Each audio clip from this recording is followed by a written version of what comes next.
آج ہمارا معاشرہ بھی اسی طرف چلا گیا ہے کہ ہم علماء کی صحبت کو اختیار نہیں کرتے. ہم خود سے جو ہے وہ قرآن مجید فرقان حمید کو اٹھا کر پڑھتے نہیں ہیں. ہم حدیث کی کتابوں کو پڑھ کے دیکھتے نہیں ہیں کہ آیا یہ جو بات میں بیان کر رہا ہوں یہ حدیث میں واقعی میں موجود ہے یا نہیں موجود. ہم بیان کرتے ہوئے چلے جاتے.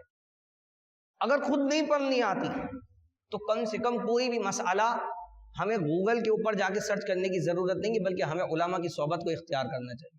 آپ اگر گوگل کے اوپر سرچ کریں گے تو وہاں آپ کو ایک مسئلے کا ایک جواب نہیں ملے گا. کہیں اس کے منفی جوابات موجود ہوں گے، کہیں مثبت جوابات موجود ہوں گے. اگر آپ مثلا کسی بھی مسئلے کے آپ نے سرچ کیا، مثلا طلاق کے اوپر آپ نے سرچ کیا کہ ایک شخص نے ایک ہی مجلس کے اندر اپنی زوجہ کو جو ہے وہ ایک ہی وقت میں 3 طلاقیں دے دی اور لفظ طلاق کے ساتھ اس نے طلاق دے دی. اب آپ نے سرچ کیا کہ آیا طلاق ہوگی نہیں ہوگی. اب آپ کو وہاں دونوں طریقے کے فتوے مل جائیں گے. ایک میں آپ کو جواب ملے گا کہ نہیں ہوئی اور ایک میں جواب ملے گا ہو گئی. اب بندہ کس پر عمل کرے گا؟ بندہ سوچے گا یار جو بات میرے مطابق ہے، میرے عمل کے مطابق ہے، میں اس پر عمل کر لیتا ہوں. چلو بھائی یہ عمل کر لیتے ہیں، بھائی طلاق نہیں ہوئی. جبکہ وہ یہ نہیں دیکھے گا کہ میں کس فقہ کو فالو کرتا ہوں. ہم امام اعظم ابو حنیفہ رحمۃ اللہ تعالی علیہ کے پیروکار ہیں. فقہ کے اندر ہم ان کی تقلید کرتے ہیں.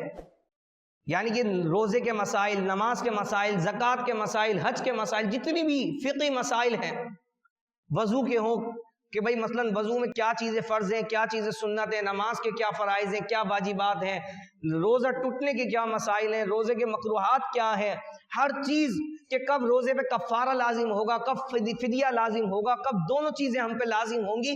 یہ تمام فقہی معاملات میں ہم جس کو فالو کرتے ہیں وہ امام اعظم ابو حنیفہ رحمۃ اللہ تعالی علیہ کو فالو کرتے ہیں.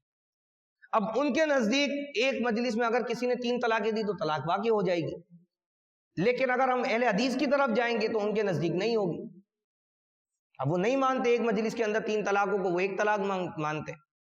اب ہم نے اگر سرچ کیا، اب ہم سوچیں گے یار اپنے مطابق یہ جواب تو چلو ہمیں مل رہا ہے نا، ہم وہ دکھا دیں گے اور اس پر عمل کرنا شروع کر دیں گے. تو یہ بندہ گمراہی کی طرف چلا جائے گا. تو اس لیے اللہ رب العزت نے قرآن مجید فرقان حمید میں بھی ارشاد فرمایا کہ قرآن مجید فرقان حمید میں غور و فکر کرو. ہمیں قرآن کا خود سے مطالعہ کرنا چاہیے، ہمیں حدیث مبارکہ کا مطالعہ کرنا چاہیے کہ جب ہم قرآن کو پڑھیں گے، حدیث کو پڑھیں گے تو ہمیں یہ فرق جو ہے وہ واضح ہو جائے گا. اسی طرح بے شمار چیزیں ہیں، اگر ہم فقہ کے اوپر بات کریں گے بے شمار مسائل ہیں جو اللہ رب العزت نے مسلمانوں کے لیے حلال کیے اور حرام کیے، لیکن بعض لوگ کہتے ہیں بھائی ہمیں سمجھ میں نہیں آتی یہ بات. یا وہ گوگل کے اوپر جا کے جو ہے وہ سرچ کرتے ہیں، مسئلہ گوگل سے پوچھا اور اس پر عمل کرنا شروع کر دیتے ہیں. تو یہ سبب بنے گا کہ بندہ اسلام سے دور ہوتا چلا جائے.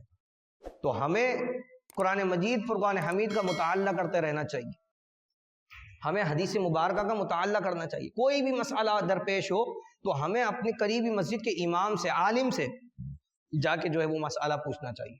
اگر آپ کی مسجد کے امام عالم ہے تو اس سے جا کے پوچھیں، اگر وہ عالم نہیں ہے تو کسی اور سے جا کے پوچھ لیجئے کہ بھائی یہ مسئلہ میرے ساتھ درپیش ہے تو مجھے اس کا جواب چاہیے کہ اس کا صحیح جواب کیا ہے.